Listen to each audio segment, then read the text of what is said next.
Hello everybody and welcome back to my channel for another Be Kind to Your Mind video.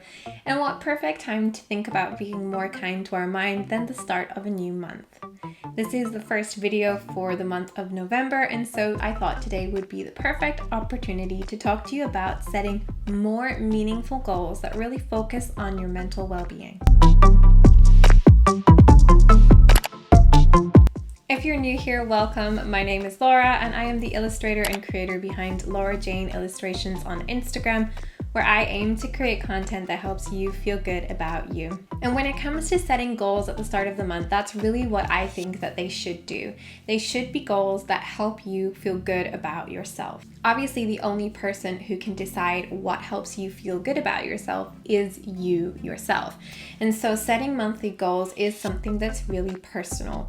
But I think it's something that we often set ourselves up for failure when we're doing, rather than setting ourselves up for success, because we think about and focus on the wrong things, and rather than kind of narrowing down specific areas of our lifestyle that we'd really like to work on improving, we kind of create goals that are a little bit too broad and overarching and therefore really hard for us to achieve. Today I'm going to share with you how I set monthly goals at the start of each month to set myself up for success. And more importantly than that, goals that really focus on me, myself, and my holistic sense of well-being.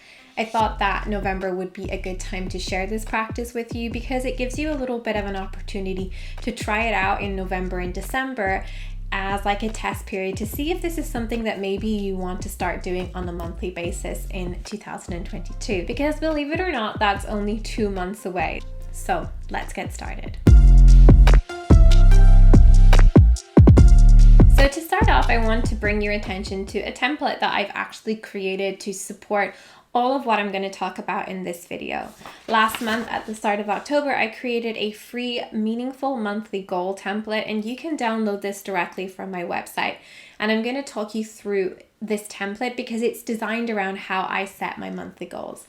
If you'd like to download a free copy of this template that you can print off at the start of every month or use as a digital template in GoodNotes on your iPad, for example, then all you have to do is follow the link that's in my description box, where you'll be prompted to sign up to my email list, and then you'll receive an email with the PDF as a free download. So the first thing that I like to do at the start of a new month is reflect. I like to reflect on something positive from the month that I've just come through. So maybe something that I overcame, an achievement, or one thing that I'm grateful for.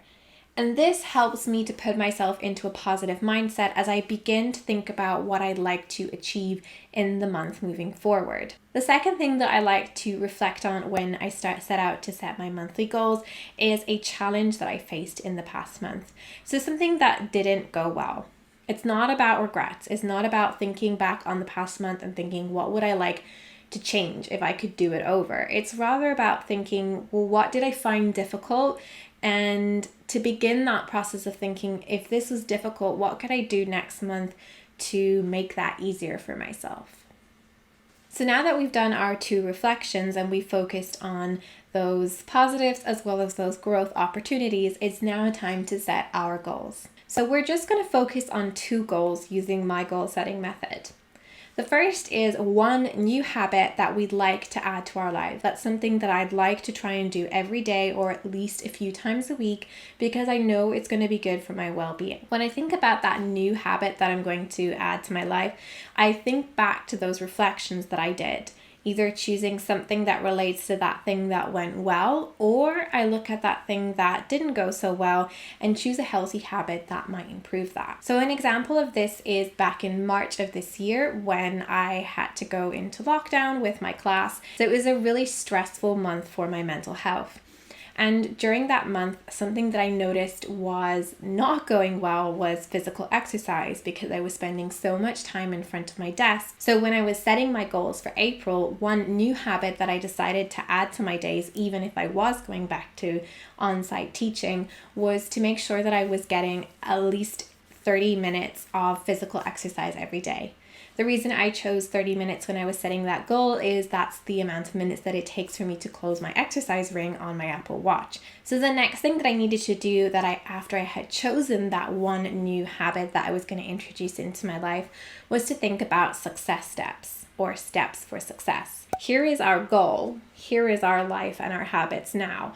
What things do we need to do in between to support ourselves in being successful in reaching that goal? If I think back to my example at the end of March, at the start of April this year, my goal was to close my exercise ring every day. Pretty quickly, I realized that even by being back in school and not sitting at a desk all day, I wasn't actually doing a lot of physical movement because I had things like a bus journey. I was working in a building that had elevators, so I wasn't taking the stairs.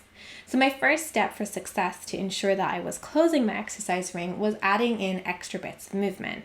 So when I was planning my step for success, one of the things that I decided to do was to get on the bus a few stops further away from where I usually would, which would add about 10 minutes of walking to my day. So by doing this, I was adding some extra movement to my day, and I was increasing that chance of closing the exercise ring. Something else that I decided to add into my steps to success was to take the stairs wherever I could instead of being lazy and taking the elevator. When I started to think like this through my steps for success, I then started to think a little bit more every day about where I could add in extra bits of movement. So by creating my steps for success, I got my mind into that mindset of growth and constantly seeking out where I could continue to support myself in achieving this goal. The second type of goal that we're going to set for ourselves is one old habit that we'd like to improve on or quit altogether. So again, when I think back to during that time where I had been in lockdown, one of the things that I realized was that I was eating a lot of sweet foods throughout the day because they were quick snacks that I could grab between my online lessons. At the start of April or May, I realized that this was a bad habit that I had picked up, and it meant that in many situations, instead of choosing to eat maybe some fruit as a snack, I was choosing to have biscuits or chocolate. So rather than saying I want to quit chocolate, I made the decision that I wanted to try eat more fruits and vegetables in the day.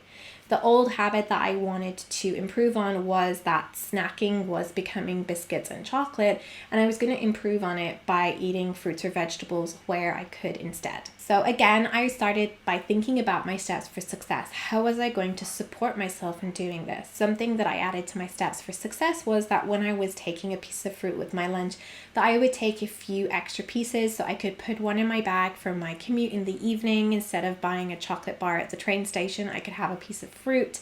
I would keep one on my desk so that if during the day I was a little bit peckish, instead of going to the staff room to get some biscuits, I could have some fruit.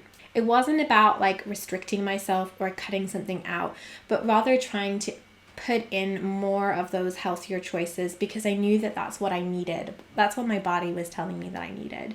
The last part of my meaningful monthly goals plan or template is tracking. So how do you hold yourself accountable? Something simple that I use is a daily tracker. So on my meaningful monthly goal template, underneath my new habit and my old habit section, I have 30 stars. Each day that I make an attempt at that new habit that I'm adding or that old habit that I'm improving, I tick off one of the stars. Depending on the goal that you're setting for yourself and your well-being, it might be something that you need to track daily or you want to be achieving daily, or it might be something that you want to be achieving a certain amount of times in the week, or it might even be something that you just want to achieve once a week. The important thing is that however many times you want to achieve this goal in the month, that you track whether or not you're doing that. And of course, because this is a new goal or a new habit, there are going to be days when you don't meet that goal, and that's okay. It just leaves a space for reflection. Why didn't you achieve that goal for today?